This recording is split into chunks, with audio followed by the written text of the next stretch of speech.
Hello my dear students, I hope आपको ये हमारा ट्रिग्नोमेट्री रेशियोज का पार्ट 4 है। आई होप आपने पार्ट 3 तक प्रॉपरली देख लिए होंगे। Part first and part second, part 3 हमारे अपलोड हो चुके हैं और ये आज हमारा पार्ट 4 है, ठीक है।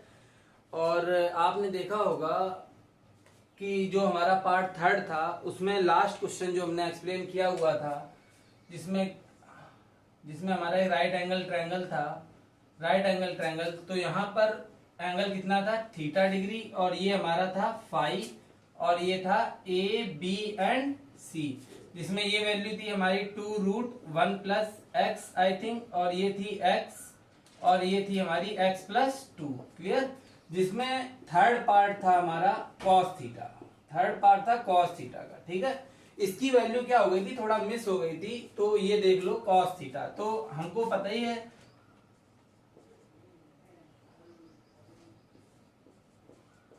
तो cos थीटा हमारा b बाई एच होता है। क्या होता है, b by H means base by hypotenuse, where according to theta perpendicular is x and base is 2√1 plus x. तो cos थीटा, थीटा के अकॉर्डिंग अगर हम लोग देखेंगे तो थीटा के अकॉर्डिंग परपेंडिकुलर हमारा ए बी हो गया और बेस क्या हो गया, बी सी, ठीक है। तो बेस बाय हाइपोटेनियस, कैसा बेस बाय हाइपोटेनियस हमारा क्या हो जाएगा, तो बेस हमारा क्या है, थीटा के अकॉर्डिंग बेस है हमारा 2√1 प्लस एक्स। क्लियर। और जो हमारी हाइपोटेनियस है, हाइपोटेनियस क्या है, x प्लस 2। तो ये हमारी थीटा की वैल्यू हो जाएगी। आप लोग देख लीजिएगा, ये थोड़ा सा मिस हो गया था पार्ट 3 में, तो ये हमने यहाँ पर आपको एक्सप्लेन कर दिया है, ठीक है। ये हमारा क्वेश्चन नंबर 26 था, ठीक है। Question number 26 and part 3। और ये हम लोग बात किस बुक की कर रहे हैं, RS अग्रवाल का ही आपका पार्ट 4 अभी हमारा कंटिन्यू चल रहा है, ठीक है। और आगे के जो भी क्वेश्चंस हैं वो आज हम लोग आगे कंटिन्यू करेंगे। आपको हमने होमवर्क में 27 तक क्वेश्चंस आई थिंक दे रखे थे, जिसमें आई होप आपने उनको ट्राई किया होगा, ठीक है। और जो भी आपकी कमेंट्स आए हैं, कमेंट्स में एक भी डाउट्स क्रिएट नहीं हुई हैं, ठीक है। तो आई होप आपने इतना कंप्लीट कर लिया होगा। और आज हम लोग क्या करेंगे, 27 से आगे क्वेश्चंस कंटिन्यू करेंगे। और इस एक्सरसाइज से रिलेटेड जो हमारे एग्जांपल्स हैं, इस एक्सरसाइज में जो हमारे एग्जांपल्स हैं, उन एग्जांपल्स में कुछ ऐसे एग्जांपल्स हैं जो हमारी एक्सरसाइज में वैसे क्वेश्चंस नहीं गिवन है, ठीक है। थोड़े से कॉम्प्लिकेटेड एग्जांपल्स हैं। तो फिर हम लोग कुछ क्वेश्चंस इस एक्सरसाइज के हमारे पास बचे हुए हैं, 2-3 क्वेश्चंस हैं, तो उनको देखने के बाद फिर एग्जांपल्स को डिस्कस करेंगे। ओके, तो स्टार्ट करते हैं हम लोग क्वेश्चन नंबर 27 से। आप लोग वीडियो को प्रॉपर देखिएगा कंसंट्रेट होकर के, और जितना भी हम वर्क देते हैं आप उसको करते रहिएगा, और पार्ट वाइज वीडियो को ही देखिएगा, तभी आपको कॉन्सेप्ट क्लियर होंगे, ठीक है। तो part first, part second and part 3 आपने प्रॉपर देख लिया होगा। तो आज बात करते हैं हम लोग पार्ट 4 की, और कहां से क्वेश्चन 27 से स्टार्ट करेंगे, RS अग्रवाल बुक की ट्रिग्नोमेट्रिक रेशियोज की फर्स्ट एक्सरसाइज के। क्लियर, चलो स्टार्ट करते हैं।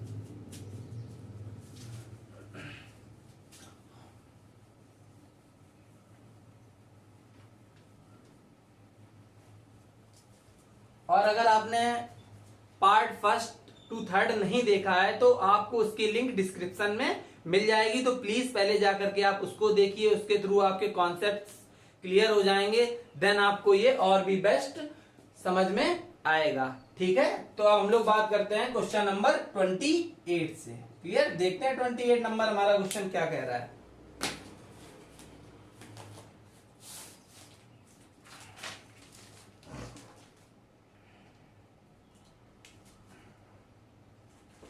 सॉरी, क्वेश्चन नंबर 27 से स्टार्ट करते हैं, ठीक है। 27 से हमको बताना है। तो 27 हमारा क्वेश्चन नंबर गिवन है, कह रहा है if cot theta plus 1 by cot theta is equals to 2। यहाँ पर ए है बट हमने थीटा ले लिया है, इससे कोई प्रॉब्लम नहीं है। और हमको फाइंड क्या करना है, सो गिवन है to find the value of, हमको वैल्यू फाइंड आउट करनी है, किसकी फाइंड आउट करनी है, cot square theta plus 1 upon cot square theta is equals to 2 prove करना है। नो सॉरी, इसकी वैल्यू क्या करनी है, हमको फाइंड आउट करनी है, ठीक है। चलो देखते हैं इसकी वैल्यू कैसे आएगी हमारी। तो यहां पर हमको क्या गिवन है, देखो गिवन का हम लोग यूज करते हैं और जो वैल्यू निकालनी होती है उसके अकॉर्डिंग सॉल्यूशन को स्टार्ट करते हैं।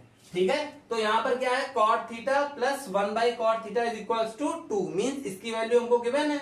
और अगर हम लोग जो वैल्यू हमको फाइंड करनी है वो वैल्यू क्या है, cot square theta plus one by cot square theta.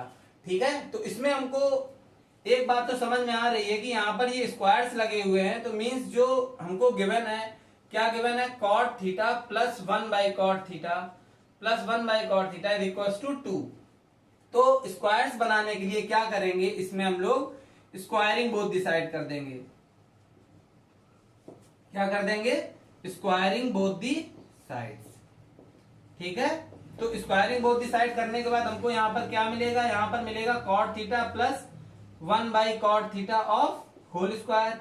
ध्यान रखना यहाँ पर ओवरऑल ब्रैकेट लेकर के होल स्क्वायर में आएगा, ऐसे मत लिख दीजिएगा आप लोग कि cot square theta plus one by cot square theta. ठीक है, क्योंकि यहाँ पर होल स्क्वायर लग करके a प्लस बी का होल स्क्वायर का फॉर्मूला ओपन किया जाएगा। क्लियर, और यहाँ पर बोथ साइड ही स्क्वायरिंग बोथ साइड है ना, स्क्वायरिंग बोथ साइड मीन्स दोनों साइड स्क्वायर करेंगे।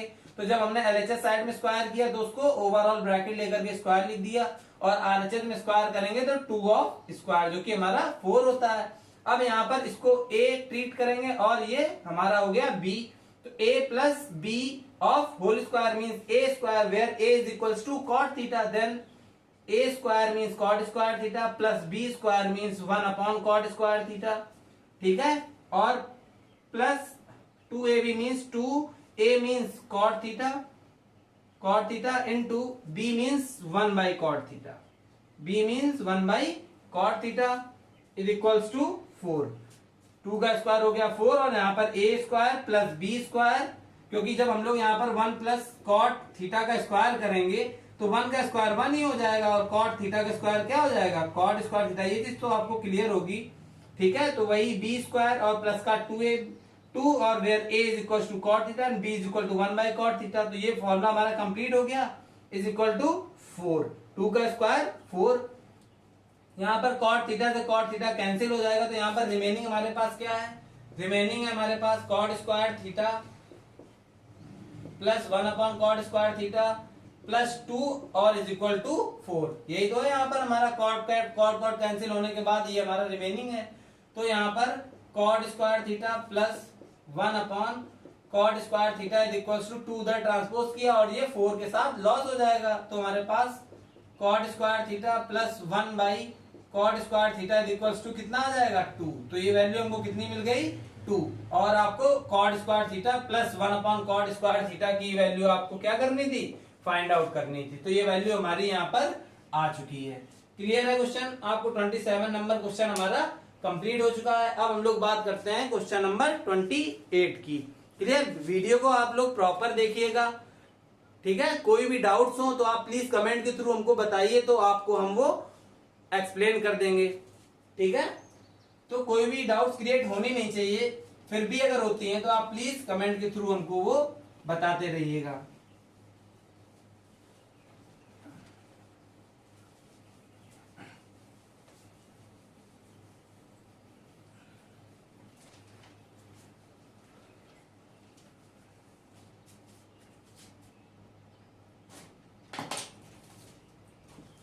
अब हम लोग बात कर लेते हैं क्वेश्चन नंबर 28 की। देखो 28 नंबर क्वेश्चन हमारा क्या कह रहा है। क्वेश्चन नंबर 28 में हमको गिवन है if √3 tan theta, if √3 tan theta is equals to 3 sin theta, is equals to 3 sin theta, and then find the value of sin theta. Clear, तो इसमें हमको क्या करना है, आपको दिख रहा होगा यहाँ पर हमको क्या गिवन है, यहाँ पर हमको क्या गिवन है, हमको गिवन है √3 tan theta is equals to 3 sin theta. ठीक है, if √3 tan theta is equal to 3 sin theta, ये हमको गिवन है। और to find the value of sin theta, हमको क्या करना है, sin थीटा की वैल्यू फाइंड आउट करनी है। तो देखो एक बात तो यहां से क्लियर हो रही है, पहले देखते हैं क्या गिवन है। ठीक है, उसको लिखते हैं। So √3 tan theta is equals to 3 sin theta, और ये वैल्यू हमको फाइंड करनी है sin थीटा की। तो हमको ये तो क्लियर हो रहा है कि जब वैल्यू हमको साइन थीटा की फाइंड आउट करनी है तो मीन्स यहाँ पर ओवरऑल साइन कॉस में होना चाहिए। देखो जो वैल्यू हमको फाइंड करनी होती है उसके अकॉर्डिंग ही हमको चलना पड़ता है क्वेश्चन में, ठीक है। तो पहले जो वैल्यू फाइंड करनी है आप उसको देखिए और फिर जो गिवन डाटा है उसको देखिए, फिर कन्वर्जन को आप माइंड में लाइए कि कैसे क्या कन्वर्ट करें जिसके थ्रू हमें उसकी वैल्यू मिल सके। तो यहाँ पर हमारा गिवन है साइन थीटा और साइन थीटा की वैल्यू फाइंड करनी है, तो मीन्स हमको टेन थीटा को साइन कॉस के टर्म्स में लिखना होगा, जिसमें आपको पता है कि टेन थीटा को साइन कॉस के टर्म्स में क्या लिखते हैं, sign theta upon cos theta लिखते हैं। क्लियर है ना। तो यहाँ पर क्या करेंगे, इसको लिख लेंगे। तो यहाँ पर क्या हो जाएगा, √3 into tan theta is equal to sine by cos theta. तो यहाँ पर क्या हो जाएगा, sine theta by cos theta is equals to 3 of sine theta. Clear है इतना। अब क्या होगा यहाँ पर, इसका इंटू इसमें, तो ये हम इसको लिख सकते हैं √3 of sine theta upon cos theta is equals to 3 sine theta. ठीक है। तो ये साइन अपॉन में ले लो 1, ठीक है। तो यहाँ पर इस साइन से ये साइन हो जाएगा कैंसिल आउट और हम लोग क्या कर देंगे, क्रॉस प्रोडक्ट कर देंगे। तो यहाँ पर हमारा क्या बचा, यहाँ पर क्रॉस किया तो √3 का इंटू 1 में होगा, √3 क्योंकि साइन साइन तो कैंसिल हो चुका है, और 3 का इंटू कॉस में होगा। तो यहाँ पर क्या आएगा, 3 कॉस थीटा।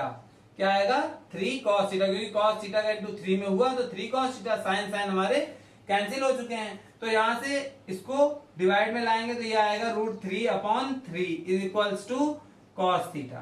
क्लियर। इसको ले लो इक्वेशन फर्स्ट। अब हमको क्या देखना है कि वैल्यू हमको फाइंड करनी थी साइन थीटा की। किसकी फाइंड करनी थी वैल्यू, साइन थीटा की। तो और वैल्यू हमको मिल किसकी गई है, कॉस थीटा की वैल्यू मिल गई है। ठीक है। तो हम लोग क्या करेंगे, आइडेंटिटी का यूज करेंगे। क्या करेंगे, आइडेंटिटी। हमने आइडेंटिटी आपको साइन कॉस के टर्म्स में बता रखी थी, sine square theta plus of cos square theta is equal to 1 बताया था ना। तो यहाँ पर साइन की वैल्यू हमको निकालनी है, तो साइन स्क्वायर थीटा को एलएचएस में ही रखो और 1 minus of cos square theta कर दो, कॉस को उधर ट्रांसपोज कर दो। ठीक है। फिर यहाँ पर क्या लिखोगे, फ्रॉम इक्वेशन फर्स्ट।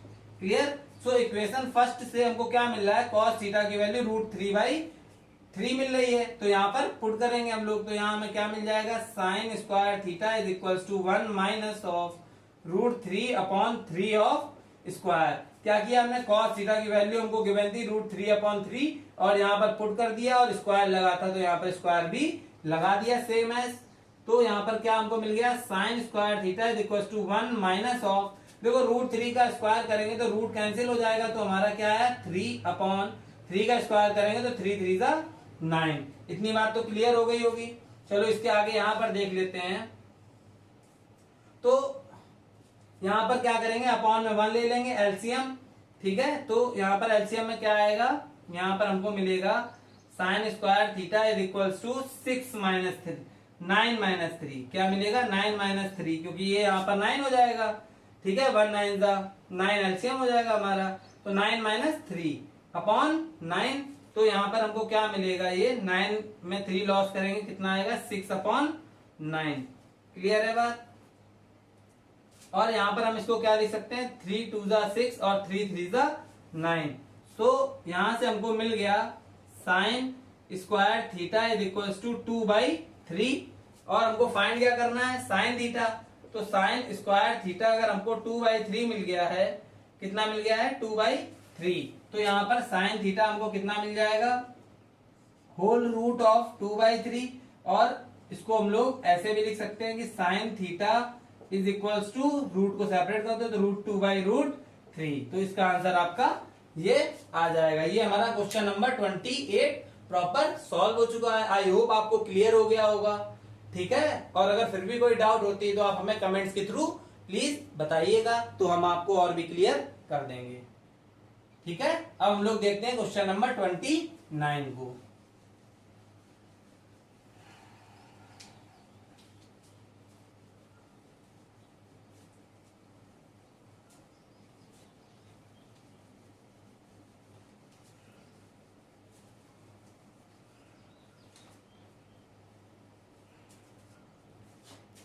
देखते हैं क्वेश्चन नंबर 29 हमको क्या गिवन है।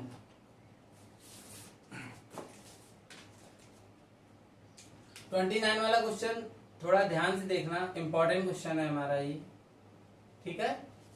तो 29 में हमको गिवन है if angle A and angle B are acute angles. कैसे एंगल्स हैं हमारे? ये एक्यूट एंगल्स हैं। Clear? A and B are acute angles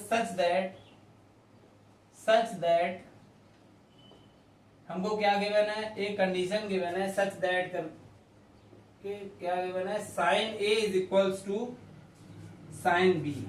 sign A is equals to sine B. ठीक है। और फिर कह रहा है then prove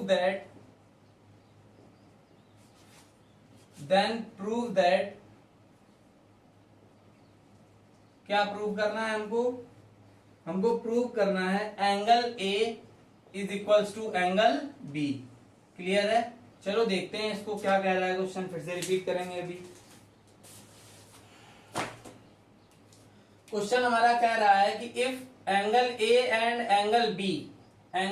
angle B are कैसे एंगल्स हैं? ये हमारे एक्यूट एंगल्स हैं। एक्यूट एंगल्स का मतलब क्या हुआ हमारा? कि ये हमारे लेस देन 90 डिग्री हैं। क्लियर? कितना है? Less than 90। एक्यूट एंगल जो होते हैं वो हमारे 90 से कम होते हैं। ठीक है। तो ए और बी आर एक्यूट एंगल्स है हमारे सच दैट एक कंडीशन हमको ये गिवन है sine A is equals to sine B. Then prove करना है हमको angle A is equal to angle B को प्रूव करना है। ठीक है। क्या प्रूव करना है? Angle A is equal to angle B. देखो कैसे करेंगे इसको, ध्यान से देखिएगा। तो सबसे पहले क्या करेंगे, साइन ए और साइन बी के केस के लिए लेस देन 90 डिग्री के एंगल्स ट्रायंगल दो क्रिएट करेंगे। ठीक है। जिसमें जहां पर एंगल ए और एंगल बी जो है हमारा वो एक्यूट है, तो जहां पर एंगल ए और एंगल बी हमारे लेस देन 90 बनाएंगे तो एक ट्रायंगल हमारा ये क्रिएट होगा ऐसा। क्लियर?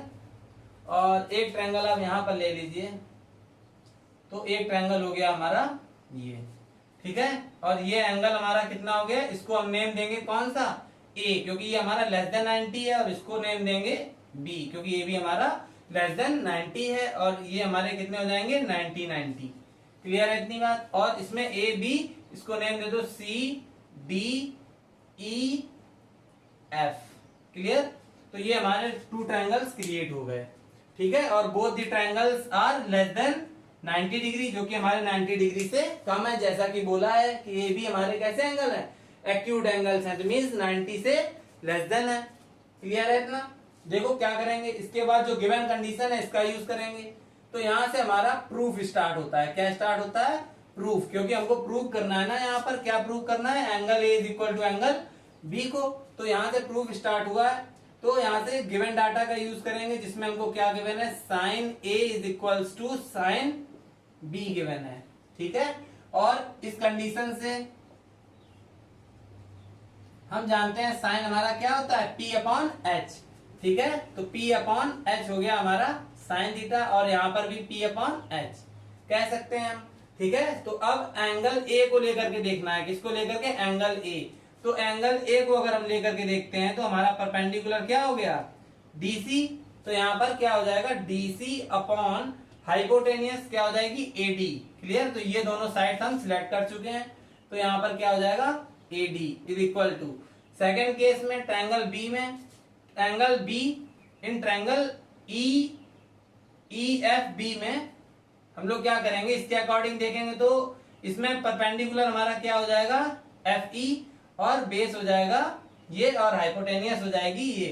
तो हमको इन दोनों की नीड है, तो ये दोनों ले लो। तो परपेंडिकुलर इसमें क्या हो जाएगा हमारा? EF हो जाएगा अपॉन हाइपोटेनियस हो जाएगी FB। इतनी बात क्लियर है आपको? आई होप आपको ये क्लियर होगी। इतना हो गया। इसकी कंडीशन से हमने ये लिख रखा है, डायरेक्टली आप समझ सकते हैं, और ये हमने आपको बता दिया, ये आपको रिमाइंड होगा पहले से। क्लियर है? ठीक है। आगे कंटिन्यू करते हैं इसको। तो यहाँ पर हमारा क्या है? DC, और DC हमारा परपेंडिकुलर है, और यहाँ पर परपेंडिकुलर क्या है? EF। तो हम क्या करेंगे? परपेंडिकुलर की ये जो इसकी डिनोमिनेटर और इसका न्यूमरेटर की जो प्लेस है वो इंटरचेंज कर देंगे। क्यों करेंगे वो भी अभी बताते हैं। तो यहाँ पर DC अपॉन AD की प्लेस पर रिप्लेस करके हमने क्या लिख दिया? EF लिख दिया, और EF की प्लेस पर क्या लिख दिया? AD, और अपॉन में हमारा FB। इतनी बात क्लियर है? ऐसा हमने क्यों किया है, क्योंकि CD और EF both are perpendiculars and AD and FB are both are hypotenuse. तो ये परपेंडिकुलर और हाइपोटेनियस का एक fractional case, equal fractional case create हो गया, जिसको हम लोग क्या मान लेंगे, इसको एक हम लोग नेम दे देंगे K और ब्रैकेट में लिख देंगे विच इज कांस्टेंट। तो हमने इसको नेम दे दिया क्या है कि ये हमारा किसके इक्वल है, एक कांस्टेंट K के इक्वल है। क्लियर है इतनी बात। अब यहां पर क्या करना है, एक बार हमको लेना है CD upon EF is equal to K comma, और यहां पर क्या लेना है AD upon FB is equal to K। दोनों को हमने K के इक्वल ले लिया, अपॉन में 1 cross product upon 1 cross product. तो इसके थ्रू हम CD की वैल्यू क्रिएट कर लेंगे। तो CD की वैल्यू में क्या मिलेगी, K in bracket of EF। ठीक है, K इधर तक क्रॉस प्रोडक्ट हुआ तो ब्रैकेट में EF लिख दिया। यहां पर आएगी AD की वैल्यू हमारी, तो AD हमारा क्या हो जाएगा, is equal to K of FB। Clear, ये हमारी इक्वेशन फर्स्ट हो गई और इसको नेम दे दो इक्वेशन सेकंड। क्लियर, इतनी बात क्लियर है आप लोगों को। और इसको नेम दे दो इक्वेशन A। ठीक है, तो यहां पर हमको वैल्यूज मिल चुकी हैं। कौन सी वैल्यू, एक हमको CD की वैल्यू मिल गई है, क्या मिल गई है, KEF। ये इक्वेशन फर्स्ट हो गई हमारी। ठीक है, और हमको एक AD की वैल्यू मिल गई है, AD हमारा क्या है, K ऑफ FB। क्लियर, तो ये हमारी इक्वेशन सेकंड हमको मिल गई है। इतना हमको इस क्वेश्चन में मिल चुका है। अब हमको ये ध्यान देना है कि कौन कौन सी साइड हमने सिलेक्ट कर रखी थी दोनों ट्रायंगल को लेकर के। तो हमने परपेंडिकुलर और हाइपोटेनियस दोनों में ले रखी थी, बेसिस हमने नहीं लिए हैं। ठीक है, तो हम क्या करेंगे, पाइथागोरस थ्योरम के थ्रू बेस की प्रोपोर्शनैलिटी निकालेंगे कि बेस की जो है हमारी साइड AC और BE, इनको प्रोपोर्शनल में लिखेंगे। ठीक है, जिसके थ्रू इसकी वैल्यूज क्रिएट होगी। देखो कैसे करना है इसको। तो इसकी वैल्यूज निकालने के लिए हम क्या करेंगे, पाइथागोरस थ्योरम का यूज करेंगे। किसका यूज करेंगे, पाइथागोरस थ्योरम का यूज करेंगे। क्लियर है, पाइथागोरस थ्योरम का यूज करेंगे। तो इन ट्रायंगल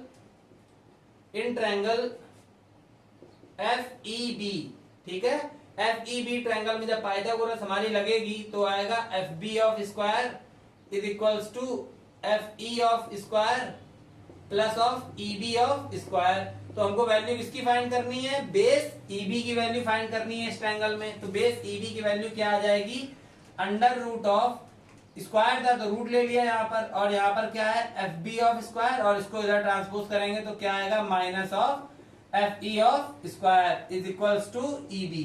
क्लियर है इतनी बात। इक्वेशन थर्ड नेम दे दो इसको।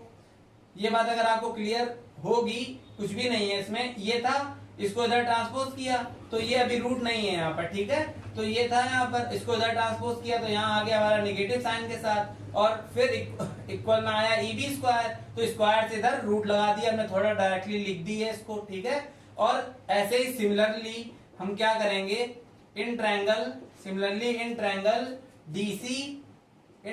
DCA। ठीक है, DCA ट्रायंगल में हम क्या करेंगे, DCA ट्रायंगल में भी यही कंडीशन अप्लाई करेंगे।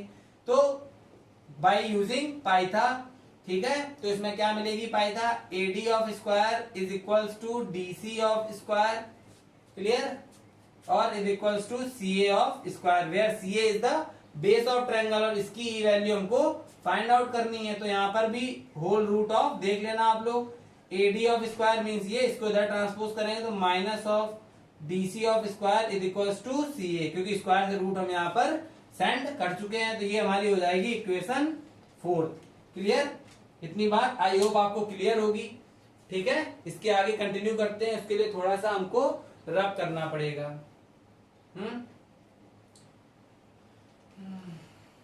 चलो रफ करते हैं, कहाँ पे रफ किया जाए, इसको रफ कर देते हैं। ठीक है,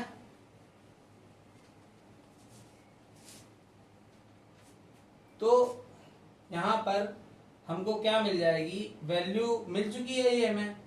ठीक है, तो इसमें हमने पहले कौन सा ट्रायंगल लिया था, पहले ट्रायंगल A को लेकर के ये वाला ट्रायंगल लिया था, जिसमें साइड हमने क्या ली थी, DC। इस ट्रायंगल की साइड पहले सिलेक्ट की थी और इसकी डिनोमिनेटर में। तो ऐसे ही अब बेस के केस के लिए भी इसकी साइड हम पहले लिख लेंगे। यहाँ पर क्या यहाँ से केस क्रिएट होगा, इसके फ्रैक्शन का, क्योंकि देखो साइन ए और साइन बी के थ्रू जो केस हमें फ्रैक्शनल का मिला था, जिसमें कि हमारी परपेंडिकुलर और हाइपोटेनियस दोनों ट्रायंगल की कवर हो गई थी, और ऐसे ही हमने क्या किया है बेस, ठीक है, इन ट्रायंगल्स को बेस को लेकर के ऐसी कंडीशन क्रिएट करेंगे जिसमें ट्रायंगल ये पहले लिया गया है इसमें ए, ठीक है, तो इसमें भी साइड पहले हमारी न्यूमरेटर में एसी रहेगी और अपॉन में डिनोमिनेटर में हमारी क्या रहेगी ईबी। क्लियर है, इक्वल टू का साइन लगाया, इतनी बात क्लियर है। ये कंडीशन क्यों क्रिएट हुई, क्योंकि ये हमारी परपेंडिकुलर और हाइपोटेनस को लेकर के थी दोनों, और दोनों ट्रायंगल में बेस का केस छूट गया था, ठीक है, जिसमें यहां पर देखो इसमें इक्वेशन ए में तो दोनों परपेंडिकुलर हमारी फ्रैक्शन में है और दोनों हाइपोटेनियस फ्रैक्शन में, तो ऐसे ही दोनों बेस फ्रैक्शन का केस हम और ले लेंगे इसको आगे कंटिन्यू करने के लिए, ठीक है। तो इन केसेस में क्या करेंगे, वैल्यूज पुटअप करेंगे, वेयर एसी हमारे पास कितनी है अंडर रूट ऑफ, यहां पर क्या लिखेंगे एसी की वैल्यू, यहां पर लिख देना ऊपर फ्रॉम इक्वेशन 4, इक्वेशन 4 से एसी की वैल्यू जब हम यहाँ पर पुट करेंगे तो वो हमको गिवन है AD of square minus of DC of square upon EB, ठीक है। तो ईबी की हमारी वैल्यू कितनी आई है, ईबी की वैल्यू ये है हमारे पास, तो ये लिख देंगे यहाँ पर अंडर रूट ऑफ कितनी है F B of square minus F E of square. इतनी बात क्लियर है आपको, तो इसका भी फ्रैक्शन ने कंप्लीट कर लिया, ठीक है। अब इसको आगे कंटिन्यू सॉल्व भी करना है हमको, ठीक है। तो क्या करते हैं, ये तो आपको समझ में आ गया होगा, अब ये वैल्यूज लिख लीजिएगा कहीं पर, इसको हम रफ कर रहे हैं और ये वैल्यू यहाँ पर हम पुट तो कर ही चुके हैं, इसके आगे फिर कंटिन्यू सॉल्व करना है, ठीक है। तो इतना रफ करते हैं यहां से, ठीक है।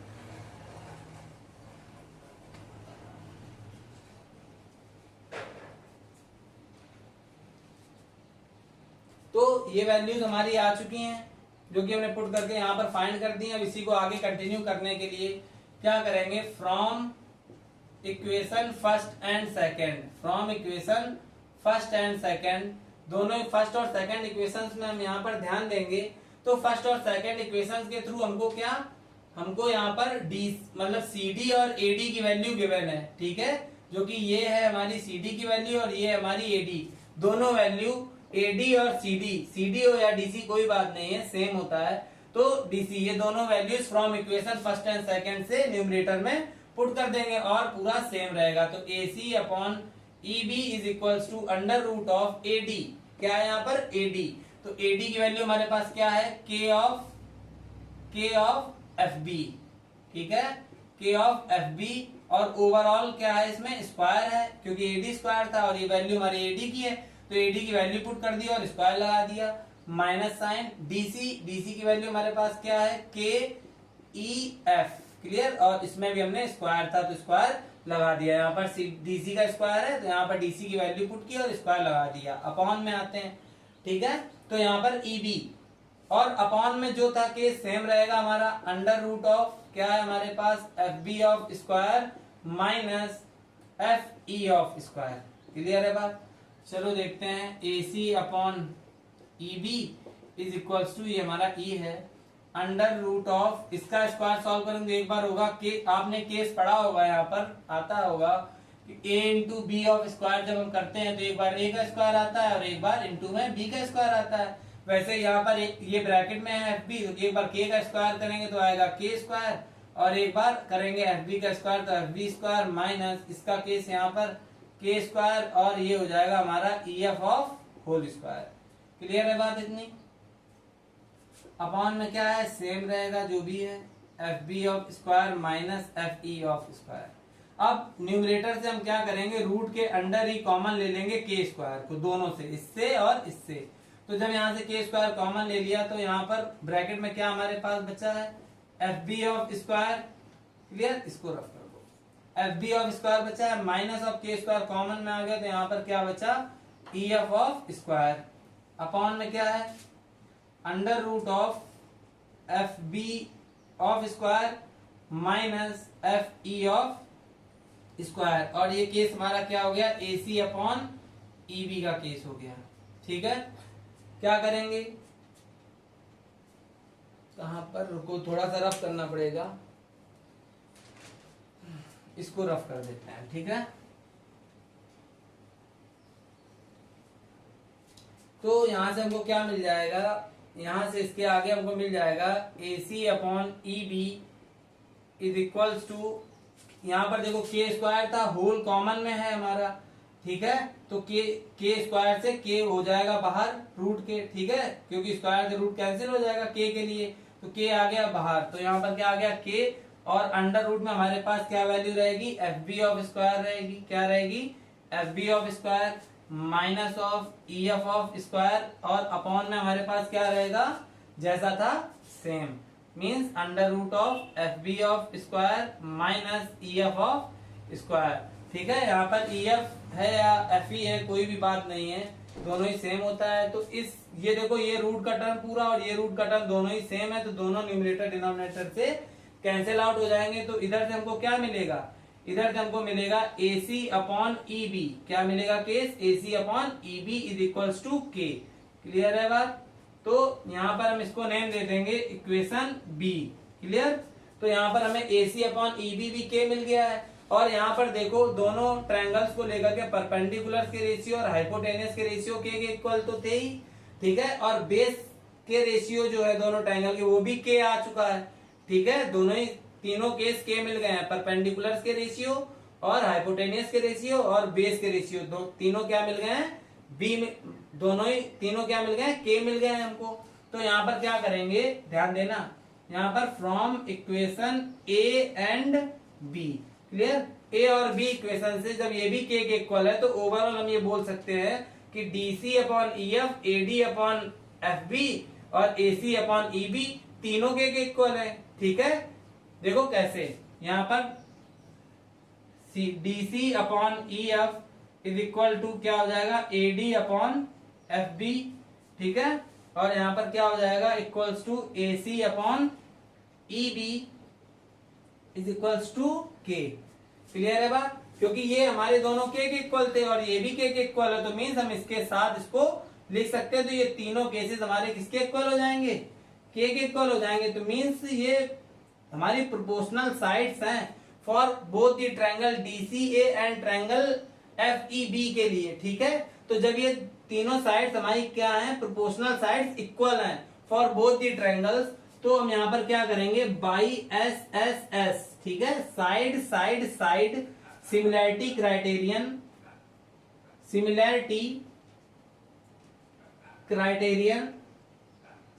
क्राइटेरिया आपने सिमिलैरिटी में पढ़ रखा होगा कि सिमिलैरिटी क्राइटेरियन से SSS कंडीशन से दोनों ट्रायंगल, ठीक है, ध्यान देना। अब हम थोड़ा सा यहाँ पर रफ करते हैं, आप लोग कॉपी कर लीजिएगा, तो वो चीज यहाँ पर क्लियर बता देते हैं, तो आपको प्रॉब्लम नहीं आएगी। तो ठीक है, तो SSS से ये दोनों ट्रायंगल्स, कौन से triangle, triangle DCA is similar to triangle, किसके सिमिलर हो गया, FEB ट्रायंगल के सिमिलर हो गया है। तो जब ये दोनों ट्रायंगल सिमिलर हो गए, तो सिमिलैरिटी की कंडीशन ये होती है, when two triangles are similar to each other then its angle are equal, ठीक है, its opposite angle are equal. तो यहाँ पर देखो हम लोग क्या करेंगे, तो इस केस से हमें एंगल A एंगल B के इक्वल मिल जाएगा, एंगल C एंगल E के, और एंगल D एंगल F के, मीन्स तीनों एंगल्स क्या होते हैं, इक्वल हो जाएंगे, अपोजिट एंगल्स। तो यहाँ पर क्या मिलेगा हमको, इसके through angle A is equal to angle B की कंडीशन मिल जाएगी, ठीक है। तो ये क्वेश्चन आपका प्रूव हो चुका है, क्योंकि आपको यहाँ पर क्या प्रूव करना है, angle A is equal to angle B का केस है। इसमें ध्यान क्या देना है, देखो क्या किया था, साइन A साइन B हमको गिवन था, जिसके थ्रू हमने कंडीशन लिखी P/H की, और टू ट्रायंगल्स लेस देन, जिसमें कि हमको एंगल A और एंगल B लेस देन 90 रखना है। तो यहाँ पर ये लेस देन 90 के टू ट्रायंगल्स को क्रिएट किया, ठीक है, और यहाँ पर क्या किया, क्रिएट कर लिया, इसके बाद इसके अकॉर्डिंग वैल्यूज पुट की, इंटरचेंजमेंट किया, दोनों परपेंडिकुलर्स और दोनों हाइपोटेनियस के रेशियो को इक्वल करके उसको एक कांस्टेंट के का नेम दे दिया, जिसके थ्रू हमने एक बार इसको इसके इक्वल किया और एक बार इसको इसके इक्वल, जिसके थ्रू हमें CD और AD की वैल्यू मिल गई।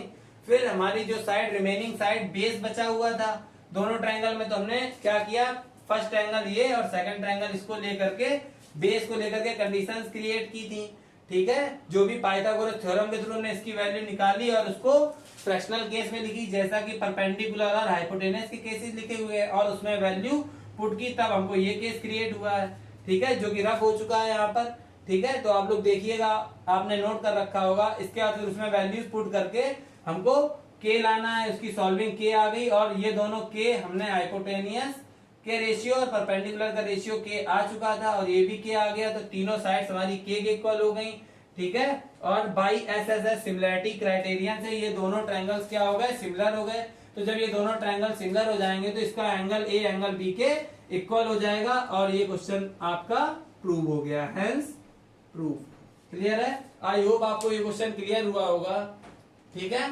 तो अब क्या करेंगे, इसका थोड़ा एक और मेथड देख लो, जो कि शॉर्ट मेथड है, ये काफी लॉन्ग मेथड गिवन है, ठीक है। तो आई होप आपको क्लियर हो गया होगा, बट इसका सेकंड मेथड भी हम आपको अभी एक्सप्लेन करते हैं, तो वो आपको और भी इजी रहेगा। देखते हैं क्या है वो।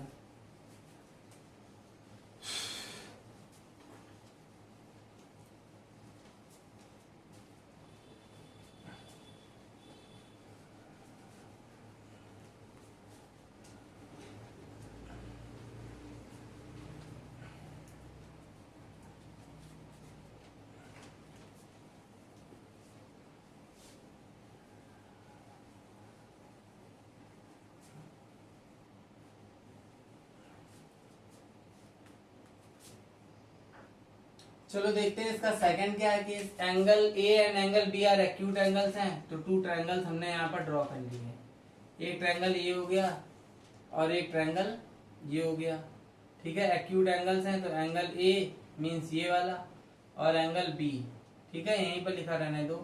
एंगल ए और एंगल बी हमारे क्या है, एक्यूट एंगल्स है, मींस लेस देन 90, और ये हमारे एंगल 90 के हो गए, ए बी सी डी, और ये हो गया हमारा ई, और ये हो गया एफ, ठीक है। क्लियर है इतनी बात? और हमको क्या गिवन था, साइन ए और साइन बी की कंडीशन गिवन थी, तो उसको यहाँ पर ले लो, sine A is equals to sine B, ठीक है। साइन ए किसके इक्वल है, साइन बी के इक्वल है। क्लियर? ये हमको क्या है, क्वेश्चन में गिवन है, ये हमको क्वेश्चन में गिवन है। देखो क्या करना है, यहाँ पर क्या कर सकते हैं, तो साइन थीटा, ठीक है, साइन थीटा हमारा क्या होता है, P अपॉन एच, और ए भी हमारा P अपॉन एच, दोनों ही साइन थीटा है। क्लियर? तो ए के अकॉर्डिंग परपेंडिकुलर हमारा हो गया DC अपॉन, और हाइपोटेनियस हमारी क्या हो गई, AD हो गई। क्लियर है बात? हाइपोटेनियस क्या हो गई, AD is equals to, for angle B को लेकर के देखते हैं, तो परपेंडिकुलर हमारी हो गई FE, क्लियर, और हाइपोटेनियस हमारी हो गई FB हो गई हमारी हाइपोटेनियस। तो ये दो साइड्स का रेशियो हमको मिल चुका है, ठीक है, किन दो ट्रायंगल्स को लेकर के, in triangle DCA and triangle FEB। Clear? इन दोनों ट्रायंगल्स को लेकर के ये केस हमको यहाँ पर मिल चुका है। तो क्या करेंगे अब हम, तो यहाँ पर ध्यान देना, ये साइड और ये साइड, और दिस साइड भी और दिस साइड, तो परपेंडिकुलर और हाइपोटेनियस, परपेंडिकुलर और हाइपोटेनियस, तो ये दोनों हमारी कंडीशन एस को लेकर के मिल गई हैं, ठीक है, दो साइड्स मिल गई हैं, ठीक। और यहाँ पर हम ये दो साइड्स तो हमको मिल चुकी हैं, और हमको यहाँ पर ये भी हम देख रहे हैं कि एंगल जो सी है हमारा, वो एंगल ई के इक्वल है। तो यहाँ पर हम क्या लिख सकते हैं, ईच 90 डिग्री, ईच 90 डिग्री, ठीक है, जिसमें एंगल सी और एंगल ई दोनों ट्रायंगल में हमारा क्या है, 90 डिग्री का एंगल है, ठीक है। तो जब ये 90 है और दो साइड्स हमको मिल गई हैं और एक हमको क्या मिल गया है, एंगल मिल गया है, तो हम इसमें ये लिख सकते हैं कि बाई SAS, ठीक है, ये कंडीशन बनती है हमारी, दो साइड्स और एक एंगल अगर हमारा इक्वल मिल जाता है, तब भी दो ट्रायंगल्स को सिमिलर होने की पॉसिबिलिटी बनती है। तो जिसके थ्रू हमें क्या मिल जाएगा कि triangle DCA is similar to triangle FEB, ठीक है, जिसके थ्रू DCA ट्रायंगल जो है हमारा, वो किसके सिमिलर हो जाएगा, ट्रायंगल EFB के सिमिलर हो जाएगा। तो जब ये दोनों सिमिलर हो गए, जिसके थ्रू हमको angle A is equal to angle B मिल चुका है, ठीक है। हमने आपको बताया था कि जब दो ट्रायंगल सिमिलर होते हैं तो उसके एंगल्स भी हम लोग angle A equal to angle B ले सकते हैं, यही आपको प्रूव करना था। तो ये इसका शॉर्ट मेथड हो गया, हैंस प्रूफ। आपको लॉन्ग मेथड इसलिए बता दिया कि वो भी आपको आना चाहिए, कि ये जो लॉन्ग मेथड है हमारा, वो बुक में सॉल्व किया है इस टाइप से, ठीक है, और ये हमारा इस क्वेश्चन को करने का एक शॉर्ट मेथड है। ठीक है, इस क्वेश्चन में काफी टाइम हमारा चला गया है, तो क्या करते हैं जल्दी से क्वेश्चन नंबर 30 को भी देखते हैं। आप लोग ध्यान से देखिएगा, कोई भी स्टेप मिस ना हो। ठीक है, फिर भी ये क्वेश्चन थोड़ा सा लेंदी था, इसका फर्स्ट मेथड, तो आप उसको ध्यान से देखिएगा। अगर कोई भी प्रॉब्लम अगर आपको क्रिएट हो रही है तो प्लीज आप कमेंट के थ्रू बताइएगा, तो आपको हम दोबारा एक्सप्लेन कर देंगे इस क्वेश्चन को, या आपकी कमेंट का रिप्लाई आपको मिल जाएगा। ठीक है, नेक्स्ट वीडियो में आपको उसका रिप्लाई मिल जाएगा। आई होप आपको प्रॉब्लम नहीं हुई होगी इसमें, क्योंकि हमने इसमें आपको एक सिंगल पार्ट बहुत प्रॉपर वे में क्लियर करा रखा है। ठीक है, तो क्वेश्चन आपको ये क्लियर हो गया होगा। चलो अब हम लोग बात करते हैं लास्ट क्वेश्चन की। ठीक है, जो कि हमारा इस एक्सरसाइज का लास्ट क्वेश्चन है 30 नंबर।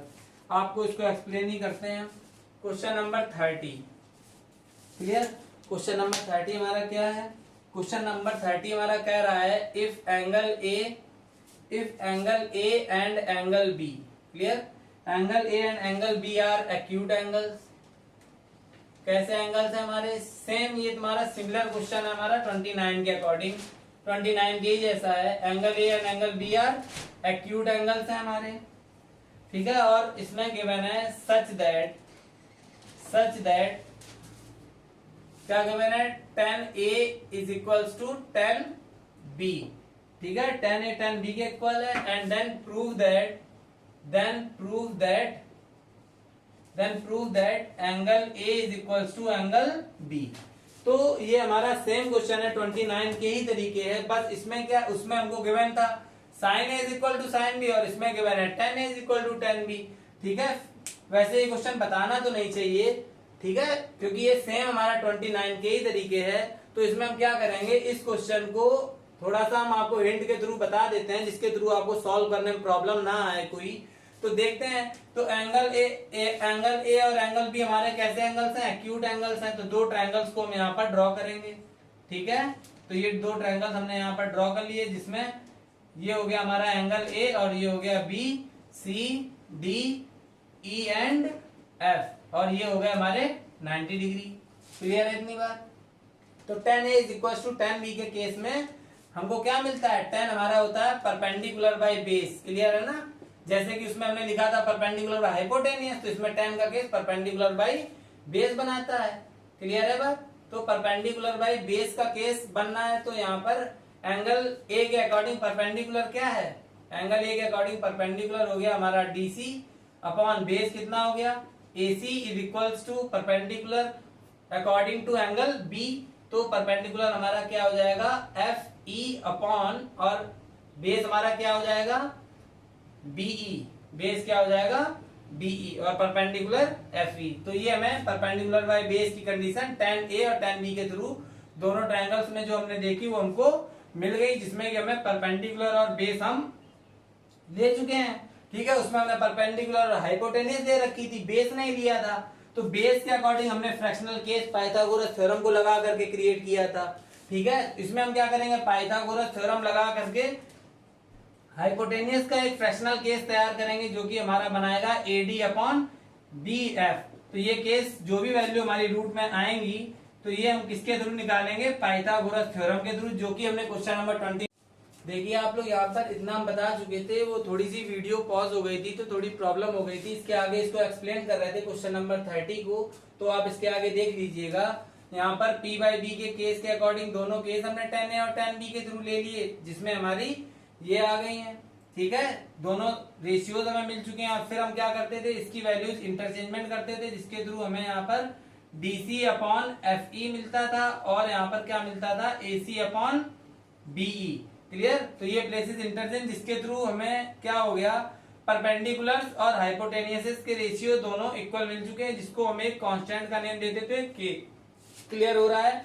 जो कि हमने क्वेश्चन नंबर 29 में आपको प्रॉपर बता रखा है। तो यहाँ पर DC अपॉन EF या FEEF जो भी है, तो इसकी वैल्यू हम इसको एक बार K के इक्वल ले लेते हैं, और एक बार AC upon BE is equals to K ले लेते हैं।